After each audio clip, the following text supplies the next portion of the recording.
আসসালামু আলাইকুম রহমতুল্লাহ। ওয়ালাইকুম আসসালাম রহমতুল্লাহ বরকাত। জি, স্যার কেমন আছেন? আমি সৌদি আল হাসান থেকে বলতেছি। আওয়াজটা ক্লিয়ার না, একটা বাজছে। যে আমি সৌদি আল হাসান থেকে বলতেছি। জি জি, প্রশ্ন বলেন, প্রশ্ন। যে আমার প্রশ্নটা হচ্ছে যে আমরা জানি যে বিনা উকিলে মেয়েদের বিবাহ হয় না, তো মা উকিল, বাবা যদি উকিল ভরণ কেন পোষণ। লাগবে? না ওলি, উকিল অলি না ওলি। অলি বিনা, জি জি, অলি। তো আমার বিয়ে হয়েছিল তো আমার শ্বশুর ছাড়া।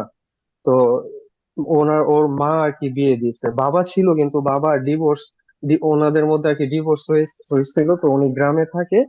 তো এই এরকম অবস্থায় তো এই বিয়ে কি শুদ্ধ হয় নাকি?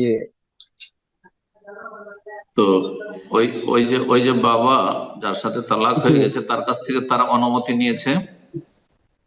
না, অনুমতি নেয় নাই, কিন্তু ফোন বিনা করে জিজ্ঞেস অনুমতিতে করা তাকে হয়েছিল। না জানিয়ে, তাকে না জানিয়ে যদি বিয়ে দিয়ে দেয় তার মা, মেয়ের মা, তাহলে বিয়ে বাতিল। আর তো যদি সেই তালাকদাতা বাবাকে বলেছে যে হ্যাঁ আমরা বিয়ে দিচ্ছি, আপনার অনুমতি দরকার, সে যদি বলে হ্যাঁ ঠিক আছে আমার অনুমতি আছে, আমি যাব না, উপস্থিত হবেন, উপস্থিতি জরুরি নয়, অনুমতি সম্মতি অবশ্য লাগবে। বলি যদি বলে থাকে, ওকে তা জানানো হয় যে হ্যাঁ বিয়ে দিচ্ছি, আপনার কাছে অনুমতি চাই বিয়ের জন্য, আর সে বিয়ে দেওয়ার জন্য অনুমতি দিয়ে দেয়, সম্মতি দিয়ে দিয়েছে, তাহলে বিয়ে শুদ্ধ। আর তাকে জানাইলো না, সে টের পেলো না যে আমার মেয়ের বিয়ে হয়ে গেল, মেয়ে আসলে বাবার, মায়ের নয়। জি, মেয়ে হচ্ছে বাবার। জি, সুতরাং বাবা হচ্ছে ওলি, মা কোনোদিন ওলি হইতে ওনাকে পারে না, মহিলা ওলি হইতে পারে না।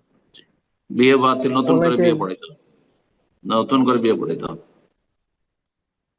আল্লাহু আলাম।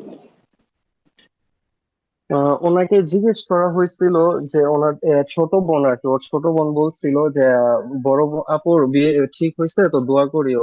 তো উনি বলছে যে না, হ্যাঁ দোয়া করি, মানে এরকম আর কি দোয়া বলা করিয়া হয়েছে, কিন্তু যথেষ্ট ওনাকে নয়, অনুমতি দাও। ওনাকে বল- না, অনুমতি এরকমটা আর কি বলা হয় না, দোয়া করার আচ্ছা, জন্য বলছে, তো বিয়ে উনি বল। বিয়ে নবায়ন করবেন, বিয়ে নবায়ন করবেন।